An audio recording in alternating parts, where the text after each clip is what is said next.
ఆంధ్రప్రదేశ్ అక్రమ మద్యం కేసులో అరెస్టైన వారినందరి బెయిల్ పిటిషన్లు డిస్మిస్ చేసిన ఏసీబీ కోర్టు.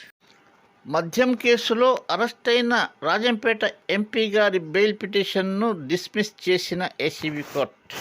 ఇది ఇలా ఉండగా, మాజీ ముఖ్యమంత్రి జగన్మోహన్ రెడ్డి గారి ఓఎస్డీ కృష్ణమోహన్ రెడ్డి మరియు ధనంజయ రెడ్డి ఐఏఎస్ గారి పిటిషన్లను డిస్మిస్ చేసిన ఏసీబీ కోర్టు. అలాగే మద్యం కేసులో నిందితులుగా ఉన్న సత్యప్రసాద్ మరియు వాసుదేవరెడ్డి గార్ల ముందస్తు బెయిల్ పిటిషన్లు కూడా త్రోసిపుచ్చిన ఏసీబీ కోర్టు. అలాగే అక్రమ మైనింగ్ కేసులో అయితే 75 రోజులుగా అక్రమ మైనింగ్ కేసులో నెల్లూరు సెంట్రల్ జైల్లో రిమాండ్లో ఉన్న మాజీ మంత్రి కాకాని గోవర్ధన్ రెడ్డి గారికి షరతులతో కూడిన బెయిల్ను మంజూరు చేసిన ఆంధ్రప్రదేశ్ హైకోర్టు. ప్లీజ్ సబ్స్క్రైబ్ చేసుకొని ఒక లైక్ కొట్టి బెల్ ఐకాన్ నొక్కండి. ఒక ముఖ్య విన్నపం, చిన్నపిల్లలను మొబైల్ నుండి దూరంగా ఉంచండి.